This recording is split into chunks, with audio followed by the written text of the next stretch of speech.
తాకట్టులో ఉన్న బంగారాన్ని విడిపించి కొనబడును. అదే రోజు ఆన్లైన్ ధరకు కొని డబ్బులు ఇవ్వబడును. నమస్తే, వెల్కమ్ టు మనం టీవీ. నా పేరు వలి.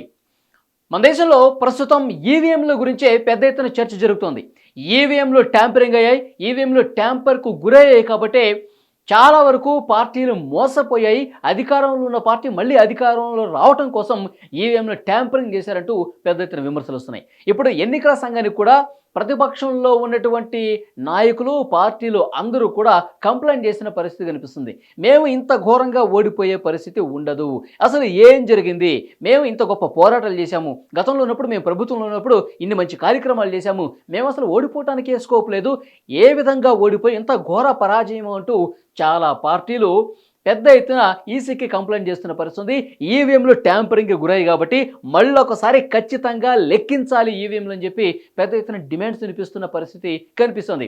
ఇప్పుడు మన దేశం గురించి పక్కన పెడితే ఎక్కడో విదేశాల్లో ఉన్నటువంటి వ్యక్తి టెస్లా అధినేత, ఆయన కార్ల కంపెనీ అధినేత ఎలాన్ మస్క్, ఆయన కూడా ఒక ట్వీట్ చేశారండి.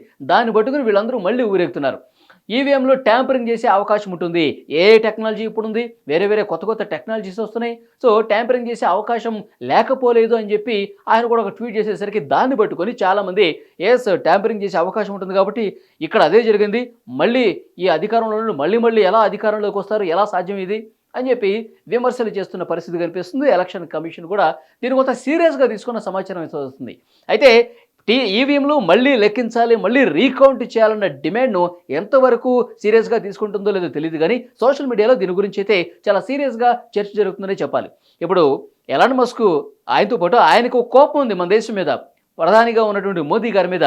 ఆయన కార్లను భారతదేశంలోకి అనుమతి ఇవ్వలేదు కాబట్టి ఆయన కార్ల వ్యాపారం భారతదేశంలో కూడా విస్తరించుకోవాలనే తపన ఆయనకుంది. దాన్ని స్వాగతించలేదు మోదీ గారు, ఆయన్ని అడ్డుకున్నారు. సో ఈ నేపథ్యంలో ఆయన మీద కోపంతో మళ్ళీ మోదీ గారే వచ్చారంటే ఒక ఫ్రస్ట్రేషన్తో ఆయన ట్వీట్ చేశారని చెప్తున్నారు. ఇక మన దేశం విషయానికి వస్తే రాహుల్ గాంధీ గారు భారత్ జోడో యాత్ర చేశారు. చాలా ఈసారి మళ్ళీ మనం గెలవబోతున్నాం అని చెప్పి కొంత హోప్స్ పెట్టుకున్నారు. సో లిటిల్ బి ఎడ్జ్తో అయినా ఈసారి మనం అధికారుల కోసం ఇండి కూటమిని ఆదరిస్తారు ప్రజలు అని చెప్పి ఆయన భావించారు. కానీ సో తలకిందులైంది, అంటే చాలా దగ్గర వరకు వచ్చింది. ప్రధాని మోదీ గారు ఆయన నేతృత్వంలో భారతీయ జనతా పార్టీ గొప్ప సీట్లు సాధిస్తుందని అనుకున్నారు. వాళ్ళు పోలింగ్ సమయంలోనే అంతకు ముందు కూడా 350+ వస్తుంది, 400 రీచ్ని ఆశ్చర్యపోలేదని చెప్పేసి అనుకున్నారు. కానీ వాళ్ళు మిత్రపక్షాల సాయంతో ప్రభుత్వాన్ని ఏర్పాటు చేసే పరిస్థితి వచ్చింది. సో ఆయన భారతీయ జనతా పార్టీ సొంతంగా ప్రభుత్వాన్ని ఏర్పాటు చేసుకునే పరిస్థితి లేదు. అంటే ఇక్కడ నిజంగా అధికార పార్టీలో ఆ స్కోప్ ఉంటే, సో అధికార పార్టీ అధికారంతో నా చెప్పు చేతుల్లో పెట్టేసుకుని ఈవీఎంలను ట్యాంపరింగ్ చేసే ఉద్దేశం ఉంటే, అది నిజంగా సాధ్యమైతే మోదీ గారు అనుకున్నట్టుగా, భారతీయ జనతా పార్టీ అనుకున్నట్టుగా ఎన్డీఏ కూటమి 400 సీట్లు సంపాదించాలి కదండి. అది లేదు. సరే, రాహుల్ గాంధీ గారి విషయానికి వద్దాం. రాహుల్ గాంధీ గారు మంచి మెజార్టీతో విజయం సాధించారండి. ఆయన రాయ్బరేలీలో పోటీ చేశారు. ప్రధాని మోదీ గారు వారణాసిలో పోటీ చేశారు. గతంతో పోల్చుకుంటే మెజార్టీ బాగా తగ్గింది మోదీ గారికి. రాహుల్ గాంధీ గారికి 4.5 లక్షల మెజార్టీ వచ్చింది. నిజంగా ఇక్కడ ఈవీఎం ట్యాంపరింగ్ జరిగితే గనక రాయ్బరేలీలో అంత సాధ్యమవుతుందా? రాహుల్ గాంధీ గారిని మెజార్టీ తగ్గించి కుట్ర చేయొచ్చుగా. ప్రధాని మోదీ గారు అక్కడ అద్భుతమైనటువంటి విజయం గతంలో సాధించారు కదా, ఆయన మళ్ళీ ఓ 4 లక్షల మెజార్టీతో గెలవచ్చు కదా.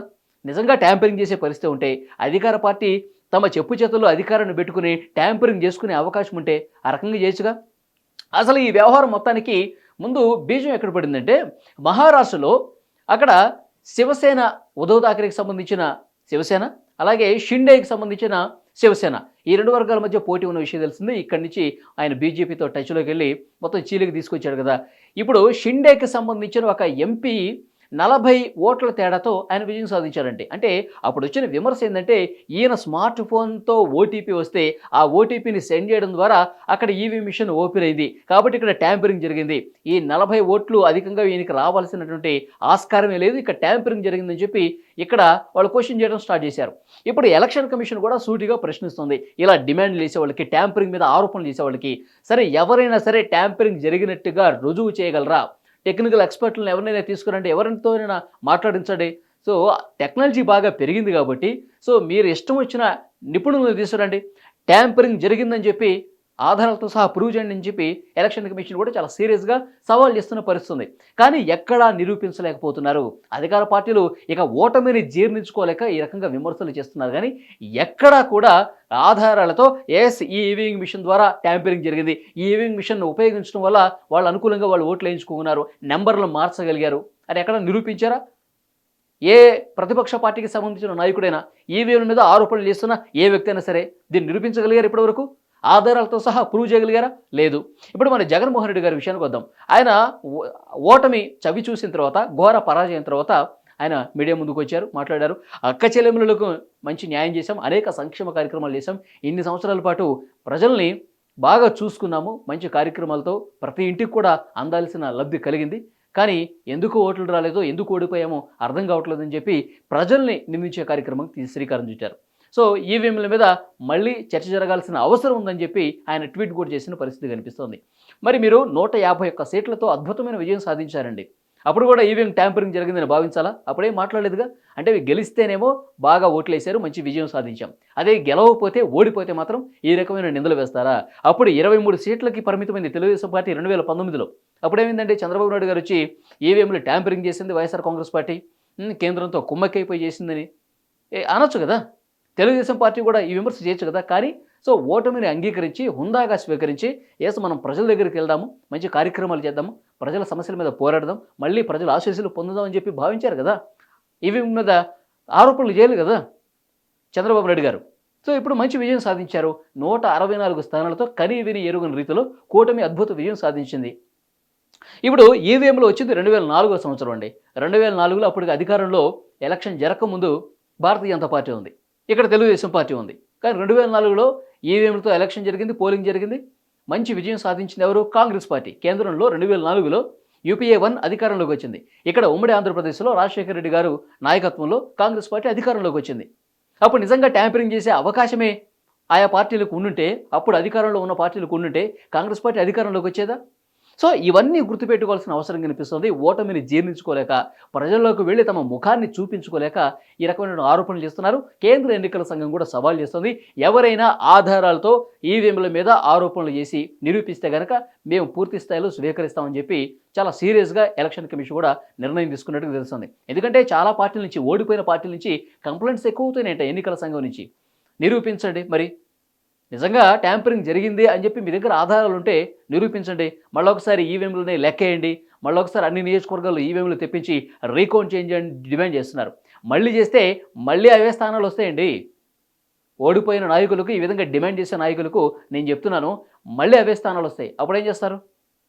సో ఈ వట్టి మాటలు కట్టి పెడితే బాగుంటుంది. ప్రతిదీ ఇప్పుడు ఓడిపోయామని చెప్పి ఈవీఎంలను రీకౌంట్ చేయాలి, ఎలక్షన్ కమిషన్ మీద విమర్శలు చేయటం, గెలిచిన వాళ్ళ మీద అబాండాలు వేయటం, ఇవి మానుకుంటే మంచిది. సో డెఫినెట్గా ఈ చర్చ అయితే తీవ్రంగా జరుగుతుంది. చాలా కంప్లైంట్స్ ఎలక్షన్ కమిషన్కి వస్తూ ఉన్నాయి. ఈవీఎంల మీద మళ్ళొకసారి ఓపెన్ చేయాలా, మళ్ళొకసారి రీకౌంట్ చేయాలంటూ ఉన్నారు. చేసే పరిస్థితే లేదని మనకు అందుతున్న సమాచారం. సోషల్ మీడియాలో అయితే విపరీతంగా చర్చ జరుగుతుంది. ఎలక్షన్ అయిపోయింది, రిజల్ట్ అయిపోయి చాలా రోజులు అయినప్పటికి కూడా ఇంకా ఈవీఎంలే బద్నాం చేసేటువంటి పరిస్థితి కనిపిస్తుంది. గెలిస్తేనేమో మీ గొప్ప, గెలవకపోతేనేమో మంది మీద తోసేయటం. సో ఈ రకమైనటువంటి వాతావరణం బంద్ చేయాల్సిన అవసరం అయితే చాలా స్పష్టంగా కనిపిస్తుంది. ఏదేమైనప్పటికీ ఎన్నికల సంఘం ఎవరు ఫిర్యాదులు ఇచ్చినా స్వీకరిస్తుంది. కానీ మళ్ళీ రీకౌంట్ చేయాలంటే కనుక మీకు దమ్ముంటే, మీకు దగ్గర ఏమైనా ఆధారాలు ఉంటే అవి తీసుకురండి, అప్పుడు దాని మీద మాట్లాడదామని చెప్పి వాళ్ళు కూడా చెప్తున్నటువంటి సిచ్యువేషన్ కనిపిస్తోంది.